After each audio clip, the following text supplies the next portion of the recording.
Hello, my kiddos. It's Sunday as I record this, and we just got done talking. Um, and the last time that we read the Fellowship of the Ring, well, we found out that there are orcs in Moria, and there's at least one troll, and they trapped the Fellowship of the Ring in the same room where they had trapped the dwarves, and where all the dwarves, the last dwarves died. And Frodo got stabbed with a spear. So that's where we pick up the story now. Aragorn picked up Frodo where he lay by the wall and made for the stair, pushing Merry and Pippin in front of him. The others followed, but Gimli had to be dragged away by Legolas. In spite of the peril, he lingered by Balin's tomb with his head bowed. Boromir hauled the eastern door to, grinding upon its hinges. It had great iron rings on either side, but could not be fastened. "I am all right," gasped Frodo. "I can walk. Put me down." Aragorn nearly dropped him in his amazement. "I thought you were dead," he cried. "Not yet," said Gandalf, "but there is no time for wonder. Off you go, all of you, down the stairs.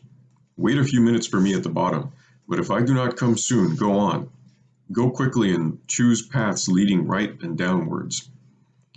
"We cannot leave you to hold the door alone," said Aragorn.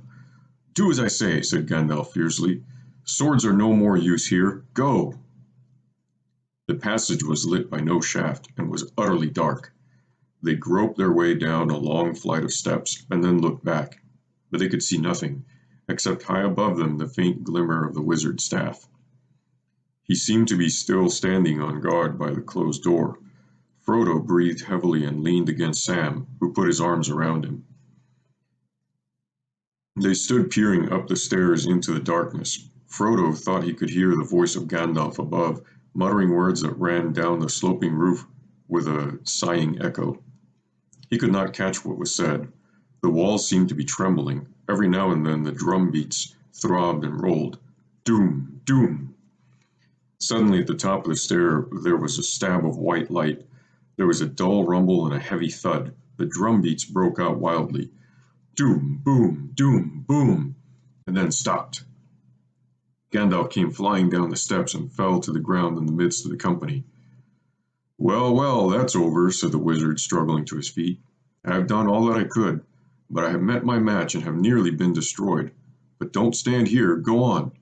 You will have to do without light for a while. I am rather shaken. Go on, go on. Where are you, Gimli? Come ahead with me. Come close behind, all of you." They stumbled after him, wondering what had happened. Doom, doom, went the drum beats again, but they sounded muffled and far away. But they were following. There was no other sound of pursuit, neither tramp of feet nor any voice. Gandalf took no turns right or left, for the passage seemed to be going in the direction that he desired. Every now and again it descended a flight of steps, 50 or more, to a lower level. At the moment that was their chief danger, for in the dark they could not see a descent until they came on it and put their feet out into emptiness. Gandalf felt the ground with his staff like a blind man. At the end of an hour they had gone a mile, or maybe a little more, and had descended many flights of stairs. There was still no sound of pursuit. Almost they began to hope that they would escape. At the bottom of the 7th flight Gandalf halted. "It is getting hot," he gasped. "We ought to be down at least to the level of the gates now. Soon I think we should look for a leftward turn to take us east. I hope it is not far. I am very weary. I must rest here a moment. Even if all the orcs ever spawned are after us." Gimli took his arm and helped him down to a seat on the step. What happened away up there at the door?" he asked. "Did you meet the beater of the drums?" "I do not know," answered Gandalf, "but I found myself suddenly faced by something I have not met before. I could think of nothing to do but to try and put a shutting spell on the door. I know many, but To do things of that kind rightly requires time, and even then the door can be broken by strength. And I stood there. As I stood there, I could hear orc voices on the other side. At any moment I thought they would burst it open. I could not hear what was said. They seemed to be talking in their own hideous language. All I caught was "gosh," that is fire. Then something came into the chamber. I felt it through the door, and the orcs themselves were afraid and fell silent. It laid hold of the iron ring, and then it perceived me and my spell. What it was I cannot guess, but I have never felt such a challenge. The counterspell was terrible. It nearly broke me. For an instant the door left my control and began to open. I had to speak a word of command. That proved too great a strain. The door burst in pieces. Something dark as a cloud was blocking out all the light inside, and I was thrown backwards down the stairs. All the wall gave way, and the roof of the chamber as well, I think. I am afraid Balin is buried deep, and maybe something else is buried there too. I cannot say. But at least the passage behind us was completely blocked. Ah, I have never felt so spent, but it is passing. And now what about you, Frodo? There was no time to say so, but I have never been more delighted in my life than when you spoke. I feared that it was a brave but dead hobbit that Aragorn was carrying. What about me? Said Frodo. I am alive, and whole, I think. I am bruised and in pain, but it is not too bad. Well, said Aragorn, I can only say that hobbits are made of a stuff so tough that I have never met the like of it. Had I known, I would have spoken out softer in the inn at Bree. That spear thrust would have skewered a wild boar.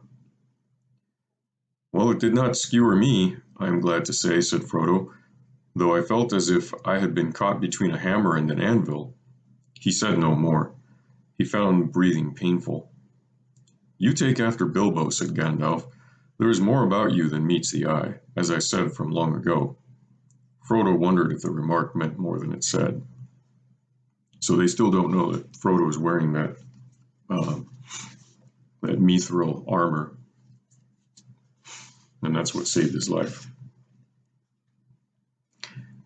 They now went on again. Before long, Gimli spoke.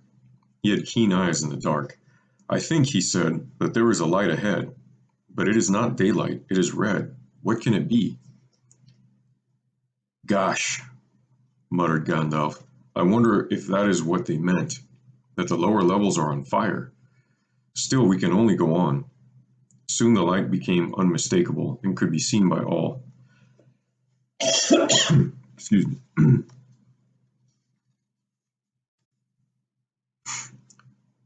It was flickering and glowing on the walls away down the passage before them. They could now see their way. In front of the road sloped down. They could now see their way. In front, the road sloped down swiftly, and some way ahead there stood a low archway. Through it, the growing light came. The air became very hot. When they came to the arch, Gandalf went through, signing to them to wait. As he stood just beyond the opening, they saw his face lit by a red glow. Quickly he stepped back. There is some new devilry here, he said. Devised for our welcome, no doubt, but I know now where we are. We have reached the first deep, the level immediately below the gates. It is the second hall of Old Moria, and the gates are near, away beyond the eastern end, on the left, no more than a quarter of a mile. Across the bridge, up the broad stair, along a wide road, through the first hall and out. But come and look. They peered out. Before them was another cavernous hall. It was loftier and far longer than the one in which they had slept. They were near its eastern end. Westward it ran away into darkness. Down the center stalked a double line of towering pillars. They were carved like boles of mighty trees whose boughs upheld the roof with a branching tracery of stone. Their stems were smooth and black, but a red glow was darkly mirrored in their sides. Right across the floor, Close to the feet of the two huge pillars, a great fissure had opened.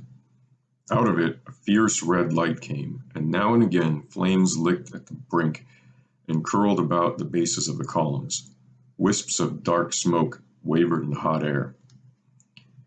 If we had come by the main road down from the upper halls, we should have been trapped here, said Gandalf.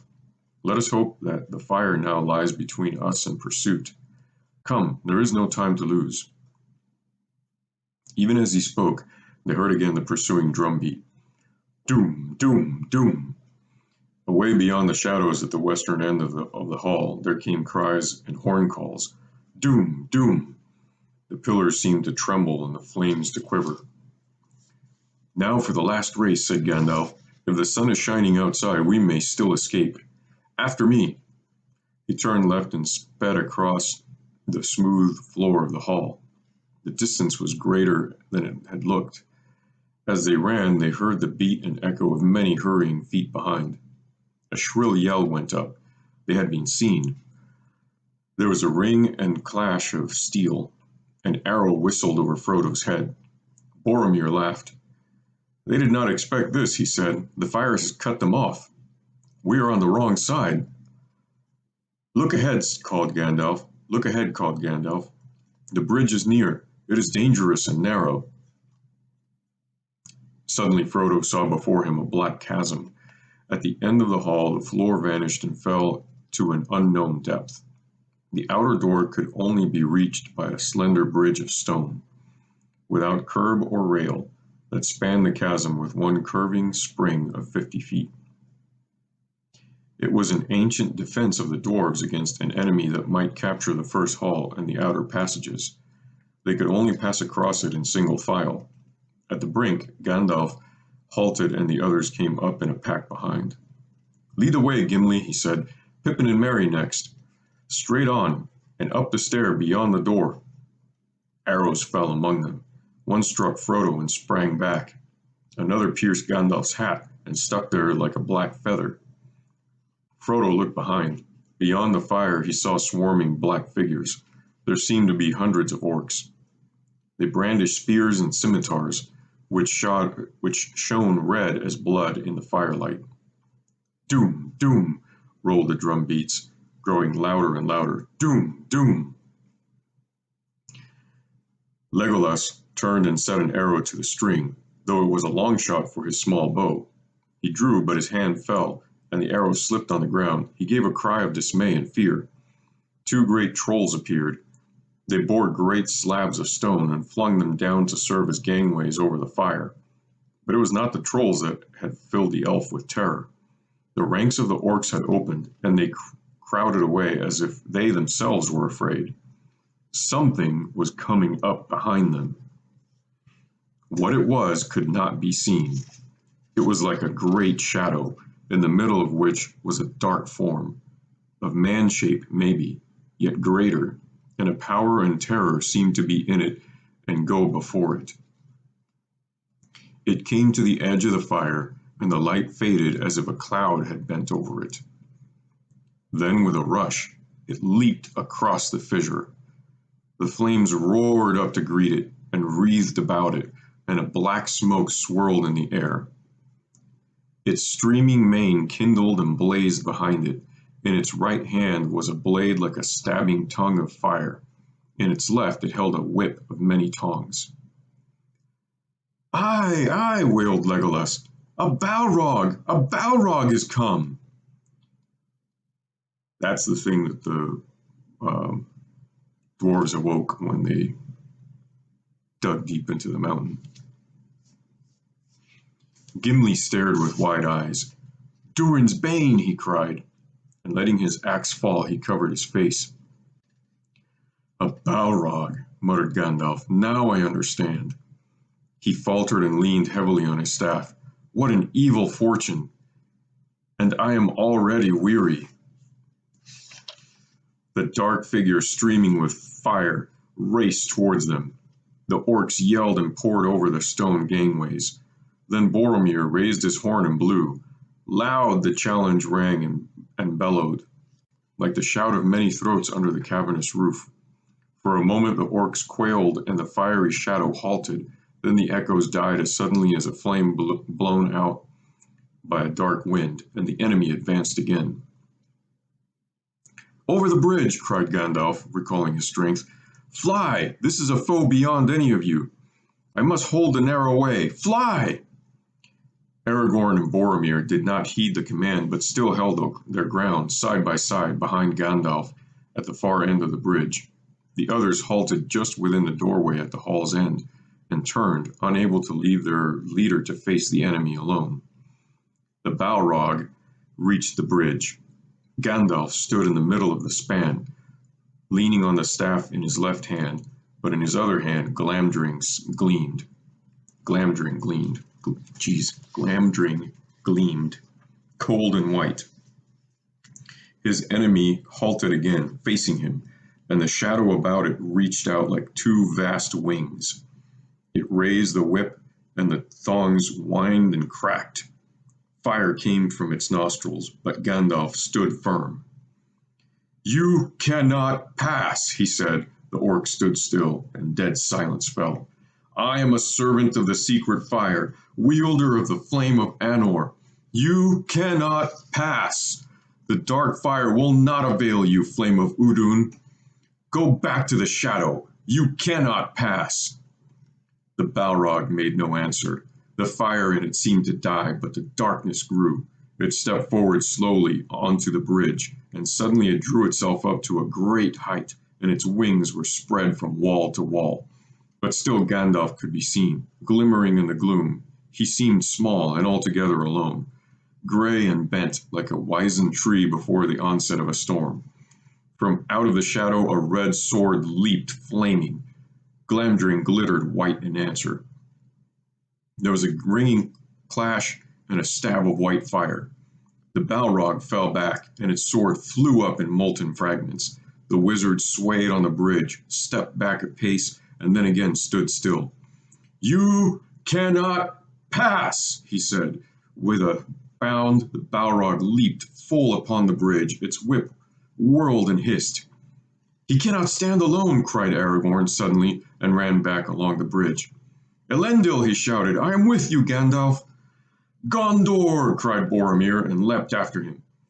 At that moment Gandalf lifted his staff, and crying aloud, he smote the bridge before him. The staff broke asunder and fell from his hand.